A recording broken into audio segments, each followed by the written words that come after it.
اللہ احسن الجزا ایسن فضیلت الشیخ حضرت مولانا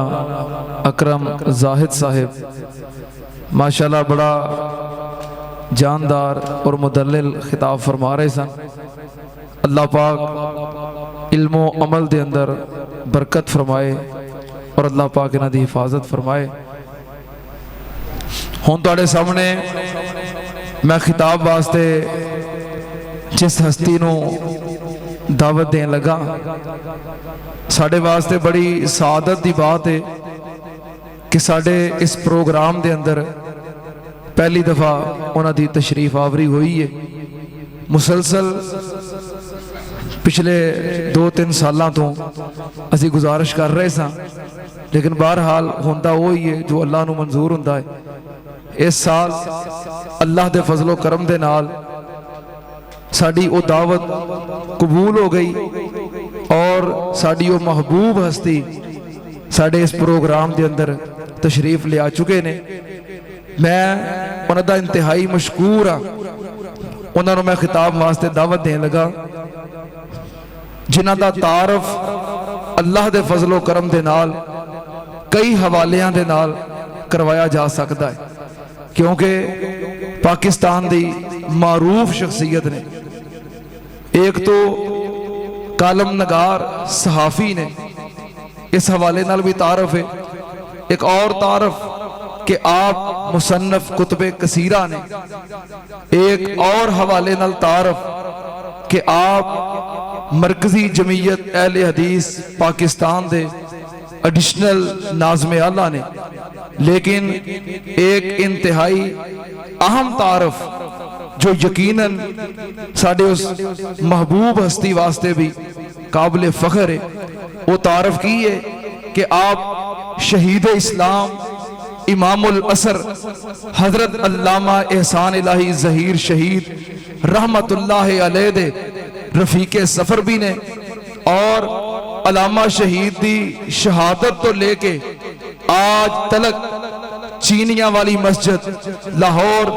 حضرت علامہ شہید دی مسند تے فریضہ خطابت بھی سر انجام دے رہے نے. اور حضرت رانا صاحب دی خطابت اور آپ دی گفتگو دے اندروں یقیناً حضرت علامہ شہید رحمت اللہ علیہ دی تربیت اور آپ دی محبت نظر آندی ہے. انشاءاللہ جاندار اور شاندار خطاب ہوئے گا. میں ایک فرمائش کیتی ہے اگر وہ قبول ہو گئی تو انشاءاللہ رانا صاحب وہ خطاب فرمان گے وگرنہ پابندی کوئی نہیں. انہاں دی تشریف آوری ساڑھے واسطے باعث سعادت ہے. ایک دفعہ میں پھر اپنی طرفوں اور اپنی مسجد انتظامیہ دی طرفوں رانا صاحب دا دل دیاں گہرائیاں تو مشکور ہاں. اہلم و سہلم مرحبا. خطاب فرماندے نے غازی اسلام عظیم سکالر جانشین مسند علامہ شہید حضرت علامہ رانا محمد شفیق خان صاحب پسروری. نعرہ تکبیر. پوری بیداری دا ثبوت دیو. نعرہ تکبیر. مسلک اہل حدیث شان مصطفیٰ حضرت علامہ رانا محمد شفیق خان صاحب پسروری مرکزی جمعیت اہل حدیث پاکستان. مرکزی جمعیت اہل حدیث پاکستان. ابو تو کسی نے علامہ نہیں کہا منی تو بالکل نہیں کہا جب تک سورج چاند رہے گا سن لینا نعرے نہیں مارنے ہوں. حضرت شاہ صاحب تشریف فرمانے انشاءاللہ خطاب نحمدہ و نصلی علی رسولہ الکریم. اللہم صلی وسلم علی سید البشر والشفیع والمشفع فی المحشر الذی ختمت به النبیین وعالیت درجتہ فی علیین ووصفتہ فی کتابک المبین فقلت وانت اصدق الصادقین واحسن القائلین وما ارسلناک الا رحمتا للعالمین. اما بعد وہ آئے کہ جنہیں کہیے رہبر کامل رہنمائے اکرم وہ آئے کہ جنہیں لکھیے زندگی کا محسن اعظم، مبارک ہو زمانے کو کہ ختم المرسلین آئے، صحاب رحم بن کر رحمت للعالمین آئے۔ آج کی یہ محفل ایک نہایت مقدس موضوع پر منعقد کی گئی، سیرت النبی صلی اللہ علیہ وسلم۔ یہی موضوع ہے شان مصطفیٰ صلی اللہ علیہ وسلم۔ اہل حدیث کا یہ عقیدہ اور ایمان ہے کہ اس کائنات میں آمنہ کے لال، مکہ کے در یتیم، مدینہ کے تاجدار، نبیوں کے امام، رسولوں کے سردار حضرت محمد مصطفیٰ صلی اللہ علیہ وسلم سے بڑھ کر نہ کوئی پیدا ہوا ہے نہ کوئی ہوگا۔ مضت الدہور وما اتینا بمثلہ وَلَقَدْ أَتَا فَأَجَزْنَ عَن نُّظَرَائِهِ۔ صدیاں بیت گئیں، زمانے لد گئے، کوئی آپ کی طرح کا پیدا نہ ہوا، اور جب آپ دنیا میں تشریف لے آئے، اب قیامت قائم ہو جائے، کوئی آپ کی طرح کا پیدا نہیں ہو سکتا۔ آپ عدیم النظیر ہیں، بے مثال ہیں، لاجواب۔ جب آپ جیسا کائنات میں کوئی پیدا ہی نہیں ہوا تو کون ہے کائنات میں جو آپ کی تعریف کا حق ادا کر پائے؟ کس کے پاس ہے سیارہ تقریر؟ کس کے پاس ہے ایسا ملکہ تحریر؟ کون ہے ایسی قوت بیانی کا صاحب، اور کون ہے ایسی طاقت لسانی کا مالک کہ جو مدینے والے کی شان، ان کی شایان شان بیان کرنے کی سکت رکھتا؟ کوئی نہیں ہے۔ ہم اہل حدیث کا یہ عقیدہ اور ایمان ہے کہ کائنات میں کوئی ایسا لسان نہیں، کوئی ایسا صاحب بدیع و بیان نہیں کہ جو آپ کی تعریف کا حق ادا کر سکے، کہ آپ تو وہ ہیں کہ جن کے بارے میں خود عرش والے نے کہا وَرَفَعْنَا لَكَ ذِكْرَكَ۔ اے مسجد نبوی کے کچے صحن میں بیٹھ کر آسماں کے چاند کو شرمانے والے، تو وہ ہے کہ جس کے ذکر کو ہم نے بلند ترین کر دیا ہے۔ تو جس کے ذکر کو عرش والے نے بلند کیا ہو، کائنات میں کوئی اس کی شان کا، اس کے ذکر کا حق ادا نہیں کر سکتا۔ اللہ کی بلندی، کوئی بڑے سے بڑا صاحب بدیع و بیان اپنے فہم و ادراک کو لاکھ پرے پرواز باندھ لے، جتنا چاہے بلند اڑ لے، اللہ کی بلندی کو چھونے کا تصور بھی نہیں کیا جا سکتا، بلکہ ایسے تصور کے تصور کا تصور بھی محال، جس کے ذکر کو عرش والے نے بلند کیا۔ اس آیت کی تفسیر میں امام بغوی رحمت اللہ علیہ، امام ابن کثیر رحمت اللہ علیہ اور دیگر مفسرین نے ایک روایت نقل کی ہے حضرت ابو سعید خدری رضی اللہ تعالیٰ عنہ، اور اس کے علاوہ کئی اور لوگوں سے روایت کہ جب یہ آیت مبارکہ نازل ہوئی وَرَفَعْنَا لَكَ ذِكْرَكَ، تو پیارے رسول صلی اللہ علیہ وسلم نے جبریل امین علیہ تحیت و تسلیم سے پوچھا، اے جبرائیل، وہ بلندیاں کیا ہیں جن سے میرے ذکر کو ہمکنار کیا گیا ہے؟ وہ بالائیاں، وہ اونچائیاں کیا ہیں جن سے میرے ذکر کو ہمکنار کیا گیا ہے؟ تو جبریل نے کہا، حدیث قدسی ہے، عرش والے کا فرمان کہ اذا ذکرتا مائی، سونے تیرے ذکر کی بلندیوں کی کیفیت یہ ہے کہ جہاں جہاں میرا ذکر ہوگا وہاں وہاں تیرا ذکر ہوگا، جہاں میری شان خدائی کا ڈنکا بجے گا تیری شان مصطفی کا ڈنکا بجے گا، جہاں میری شان ربوبیت کا تذکرہ ہوگا تیری شان رسالت کا تذکرہ ہوگا۔ اور آپ دیکھیے ایک مسلم کی حیثیت سے کہ بچے کے کان میں اذان جب ہوتی ہے تب سے لے کر جب اس کو قبر کے اندر رکھا جاتا ہے اس وقت تک اللہ کے ذکر کے ساتھ ساتھ رسول اللہ کا ذکر ہوتا ہے صلی اللہ علیہ وسلم. اور حضرت حسان بن ثابت رضی اللہ تعالیٰ عنہ، کون حسان؟ کائنات میں سب سے بڑھ کر مداح رسول، کائنات میں سب سے بڑے نعت خواں وہ حسان کہ جن کے لیے اللہ کے نبی اپنا ممبر بچھا دیا کرتے تھے اور اپنے ممبر پہ بٹھا کر حسان کو اپنی نعت سنا کرتے تھے اور فرماتے حسان مؤید بروح القدس ہے، اللہ جبریل کے ذریعے سے حسان کی مدد کرے. وہ فرماتے ہیں نعت کے شعر میں اور اس آیت کی تشریح اور تفسیر میں کہ ضم الالہ اسم النبی ما اسمہ اذا قال فی الخمس المؤذن اشہد وشک لہ من اسمہ لیجلہ فذو العرش محمود وہذا محمد. لوگو تمہیں کیا معلوم کہ اللہ نے اپنے سونے نبی کا ذکر کس طرح بلند کیا ہے؟ ایک ہی دلیل دی، کہا اللہ نے اپنے نام کے ساتھ اپنے نبی کے نام کو ضم کر دیا کہ ایک مؤذن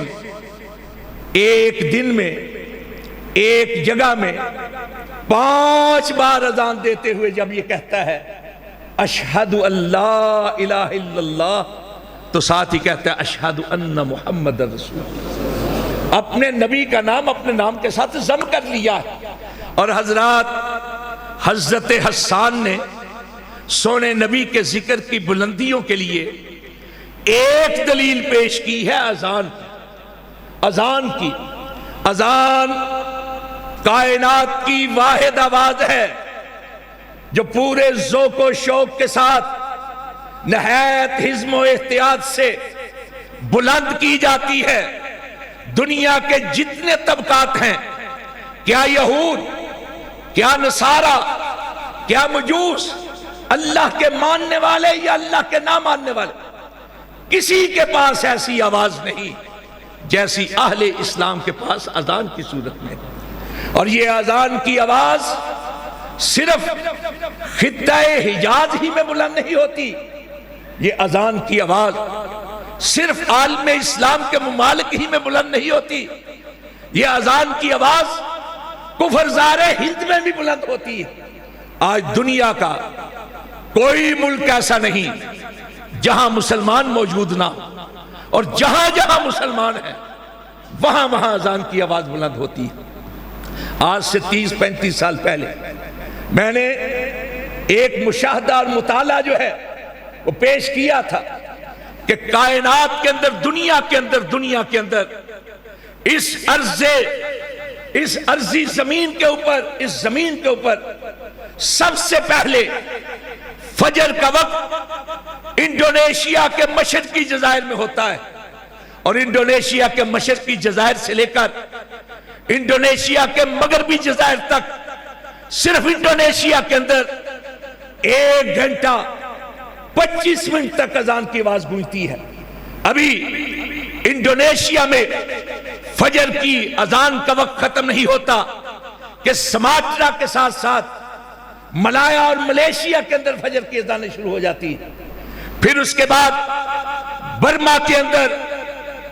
کے ساتھ بنگلہ دیش کے اندر اور ڈھاکہ اور کلکتہ کا ایک ہی وقت ہے. پھر کلکتہ سے لے کر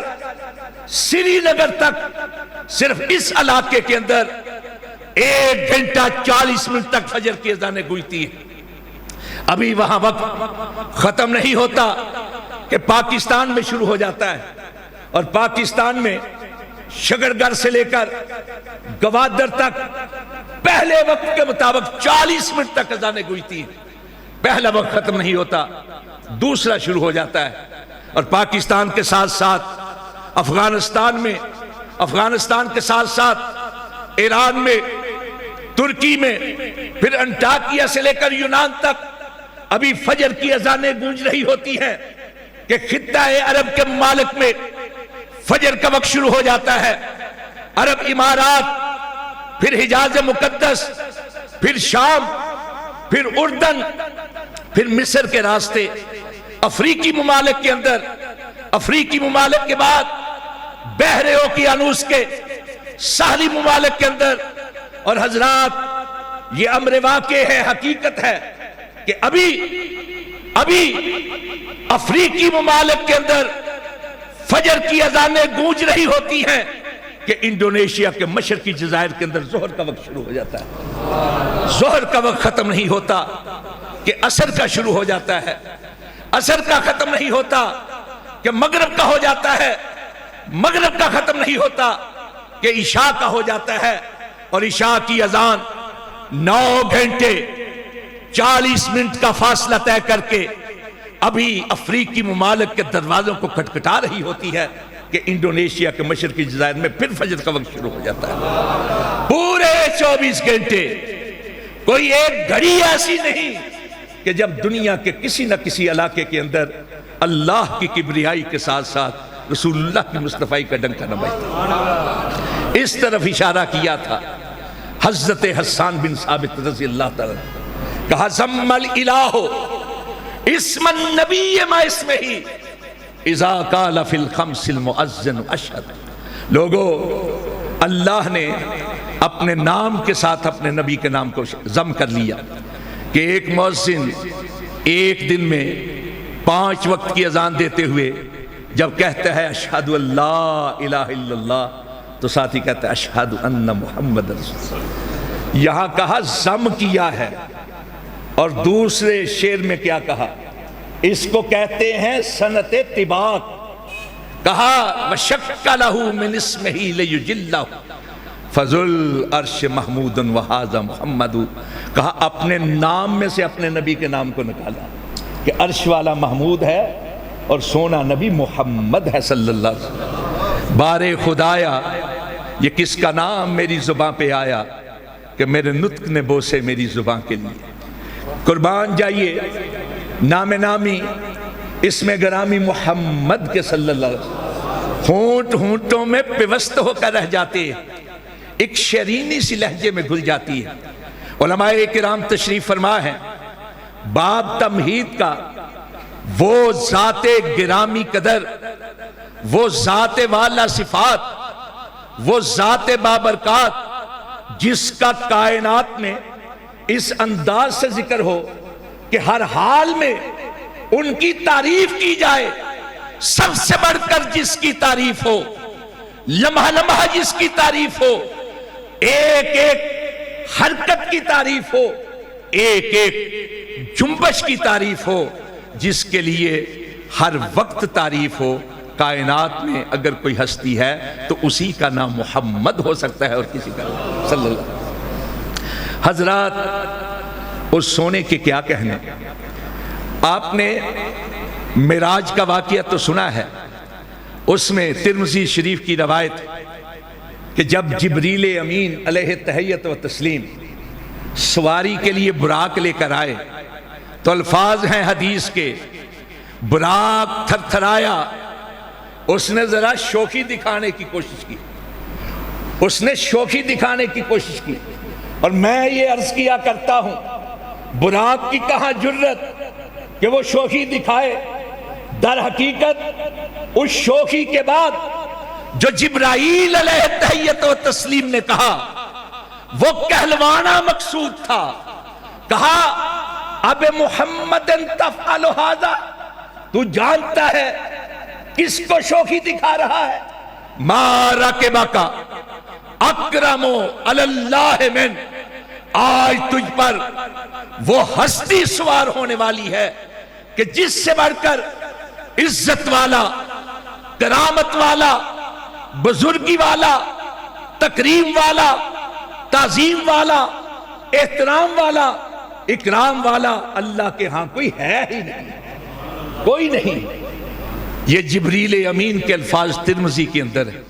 حافظ ابن حجر نے امالی کے اندر اور امام باقی نے دلائل النبوہ کے اندر کچھ اور الفاظ بھی نقل کیے ہیں. کہا کلبت مشارق الارض و مغاربہا لم ارا مثل محمد صلی اللہ علیہ وسلم. اور جانتے ہیں جبرائیل کون ہے؟ جبرائیل اللہ کے وہ محترم فرشتے ہیں جن کی اللہ کی طرف سے یہ ڈیوٹی تھی کہ ہر دور کے، ہر علاقے کے، ہر قوم کے نبی اور رسول پر وحی لے کر جائیں۔ گویا جبریل امین علیہ تحیت و تسلیم چشم کائنات کی وہ زندہ تصویر کہ جنہوں نے ہر دور کے انسان کو دیکھا ہے، خوبروؤں کو دیکھا ہے، رنگ برنگ کو دیکھا ہے، انہوں نے کہا کلمت مشارق الارض و مغاربہا، کلمت مشارق الارض و مغاربہا۔ اور جبریل امین علیہ تحیت و تسلیم کے ان کہے ہوئے الفاظ کا ترجمہ ایک فارسی شاعر نے یوں کیا، کہا فا کہا گردی دام بسیار خوب دیدام، مہرے بتا لرزی دام، آفا کہا گردی دام بسیار خوب دیدام، مہرے تابا لرزی دام، لیکن تو چیزیں دیگرے، کہا کلبت مشارق الارض و مغاربہا، میں مشرق سے لے کر مغرب تلک گیا، میں نے شمال سے جنوب تک پرواز کی، ہر دور کے سونے بھی دیکھے، منمونے بھی دیکھے، سندر سروپ دیکھے، چندہ کے روپ دیکھے، قسمہ قسم کے دیکھے، رنگ برنگ دیکھے، دنگ کر دینے والے دبنگ دیکھے، لیکن اے آمنہ کے لال تجھ سے بڑھ کر نگاہوں میں کوئی آیا ہے۔ کس طرح آتا کہ اس سے بڑھ کر تو کائنات میں کوئی پیدا ہی نہیں، اور جب کائنات میں اس سے بڑھ کر کوئی پیدا ہی نہیں ہوا تو کون ہے کائنات میں جو اس کی شان، اس کی شایان شان بیان کرنے کی سکت رکھتا؟ حسان ہی نے کہا تھا وَأَحْسَنَ مِنْكَ لَمْ تَرَقَتُ عَيْنٌ وَأَجْمَلَ مِنْكَ لَمْ تَلِدِ النِّسَاءُ خُلِقْتَ مُبَرًّا مِنْ كُلِّ عَيْبٍ كَأَنَّكَ قَدْ خُلِقْتَ كَمَا تَشَاءُ۔ آقا آپ ایسے خوبصورت، خوب روح، خوش جمال، خوش خصال، حسن تمثال، شمس مثال ایسے، صاحب جمال ایسے، صاحب کمال ایسے کہ کمالات کے کمال کو پہنچے ہوئے اور حسن صفات کے اتمام کو پہنچے ہوئے کہ آپ سے بڑھ کر حسین و جمیل، وجیح و شکیل کائنات کی کسی آنکھ نے دیکھا ہی نہیں، اور کائنات کی کوئی آنکھ آپ سے بڑھ کر سونا اور منمونا کس طرح دیکھتی کہ آپ سے بڑھ کر حسن و جمال کا پیکر، رعنائیوں کا مجمع، ضیاءپاشیوں کا راکب کائنات کی کسی ماں نے جنا ہی نہیں۔ آپ عیوب سے مبرہ، نقائص سے مصفہ، خامیوں سے پاک، کجیوں سے صاف اس طرح پیدا ہوئے ہیں کہ ایسے دکھائی دیتا ہے جیسے خالق نے آپ کو آپ کی مرضی کے مطابق پیدا کیا، اس سے بڑھ کر تو کوئی پیدا ہی نہیں ہوا۔ یہ ہے اہل حدیث کا عقیدہ، جب اس سے بڑھ کر کوئی پیدا ہی نہیں ہوا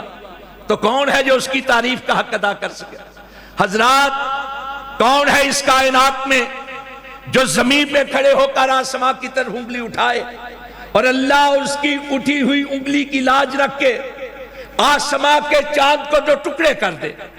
کون ہے اس کائنات میں جو اپنا لعاب دہن نابینا کی آنکھ میں لگائے تو اللہ اس کے لعاب کی برکت سے نابینا کو بینا کر دے؟ کون ہے اس کائنات میں کہ جس کے تھوک کی برکت سے اللہ کھاری کنویں کو میٹھا کر دے؟ کون ہے اس کائنات میں جو اپنا لعاب دہن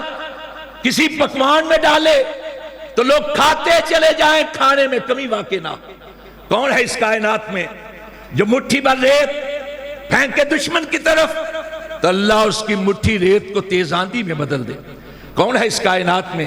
کہ جس کے اٹھے ہوئے چہرے کی لاج رکھ کے رب قبلہ کو تبدیل کر دے؟ کون ہے اس کائنات میں کہ جس نے جہاں کھڑے ہو کر نماز ادا کر لی اللہ نے اس جگہ کو روزۃ من ریاض الجنہ، جنت کے باغیچوں میں سے ایک باغیچہ بنا دیا؟ باہمی نفرت و کینہ تھا، وتیرہ جن کا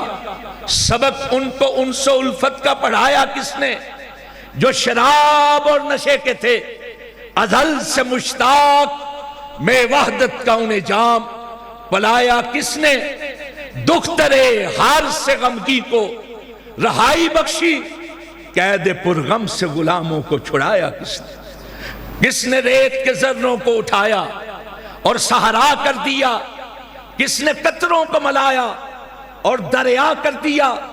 کس کی حکمت نے کیا یتیموں کو در یتیم اور غلاموں کو زمانے بھر کا مولا کر دیا شوق مغرور کا کس شخص نے توڑا تلسم اور منہدم کس نے الہ کیسر و کسرا کر دیا شوق مغرور کا کس شخص نے توڑا تلسم اور منہدم کس نے الہ کیسر و کسرا کر دیا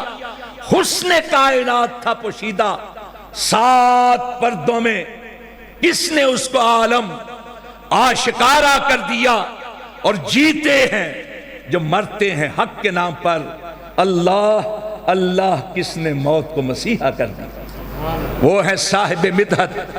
جناب محمد علی صلی اللہ علیہ وسلم جس کی نعت نے تعریفوں کو کنارہ کر دیا زبانیں گنگ ہو سکتی ہیں لغات کے الفاظ ختم ہو سکتے ہیں قوا مزمل ہو سکتے ہیں وقت بیتتا چلا جائے لیکن مدینے والے کی شان ان کی شایان شان بیان کرنے کی کسی میں سکت نہیں میں آخر آپ کے قیمتی وقت کا احساس کرتے ہوئے مسند دارمی کی ایک روایت آپ کے گوش گزار کر کے آپ سے اجازت چاہوں گا اور حضرت شاہ صاحب کا خطاب سنیں گے سونے نبی ارشاد فرماتے ہیں ایک روز میں وادی بطحا میں آرام کر رہا تھا میری آنکھیں سو رہی تھی میرا دل جاگ رہا تھا کہ ایسے میں آسمان سے 2 فرشتے اترے ایک زمین پر آن ٹھہرا دوسرا فضاؤں میں محو پرواز رہا پھر ایک نے دوسرے سے پوچھا کیا یہ وہی ہیں جن کی طرف ہم کو بھیجا گیا ہے دوسرے کہا ہاں یہی تو ہے فرمایا پھر ایک ترازو قائم کیا گیا ایک میزان اس کے ایک پلڑے میں ایک عام شخص کو رکھا گیا دوسرے پلڑے میں مجھ کو رکھا گیا میرا پلڑا وزنی رہا پھر ایک کی جگہ پہ 10 کو میرے ساتھ تولا گیا میرا پلڑا تب بھی بوجھل ٹھہرا پھر 10 کی جگہ 100 میرے ساتھ ترازو کیے گئے میرا پلڑا پھر بھی بھاری کا بھاری پھر 1000 کو میرے ساتھ تولا گیا اور 1000 والا پلڑا یکدم اوپر کی طرف اٹھا ہلکورے لینے لگا کأنما ینصرون علی من خفت المیزان ایسے دکھائی دیتا تھا کہ اپنی بے وزنی کی وجہ سے ہلکورے لیتا ہوا یہ پلڑا الٹ جائے گا اور 1000 کے 1000 مجھ پر آن گرے ایسے میں ایک فرشتے نے دوسرے سے کہا اور حضرات یہی ہے مسلک اہل حدیث یہی ہے اہل حدیث کی دعوت اور یہی ہے شان مصطفیٰ صلی اللہ علیہ وسلم جو ایک فرشتے نے دوسرے سے کہا کیا گن گن کے تول رہے ہو لا وزنت الدنیا کلہا لرجہا اگر ایک پلڑے میں ساری کائنات کے مدبر ساری کائنات کے مفکر ساری کائنات کے مصلح ساری کائنات کے ریفارمر ساری کائنات کے پیر فقیر امام مجتہد ساری کائنات کے صاحبان جمال و کمال کیا چھوٹے بڑے لا وزنت الدنیا کلہا ساری کائنات والے ایک پلڑے میں ہوں اور دوسرے پلڑے میں اکیلے آمنہ کے لال ہوں لا وزنت الدنیا کلہا لرجہا ساری کائنات والے مل کر بھی اکیلے آمنہ کے لال کا مقابلہ نہیں کر سکتے یہ ہے مسلک اہل حدیث یہ ہے ہماری دعوت اور یہی ہے شان مصطفیٰ صلی اللہ علیہ وسلم آج لوگ ہمیں تانا دیتے حضرت علامہ شہید فرمایا کرتے تھے ہم نے کسی کے گھر ڈاکہ تو نہیں ڈالا کسی کے باپ کو تو قتل نہیں کیا کسی کی بھینس جا کر تو نہیں چرائی کیوں تانا دیتے خونے نہ کر دائم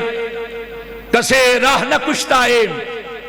جرمم ہمی کے عاشق روئے تو گشتائم ہمارا جرم صرف یہ ہے کہ ہم کہتے ہیں مدینے والے کے ہوتے ہوئے اور کسی کی طرف دیکھنا گوارا نہیں مدینے والے کی ذات جیسی کسی کی ذات مدینے والے کی ذات جیسی کسی کی ذات نہیں اگر مدینے والے کی ذات جیسی کسی کی ذات نہیں تو رب کعبہ کی قسم اس کی بات جیسی بھی کسی کی بات نہیں۔ یہی ہے مسلک اہل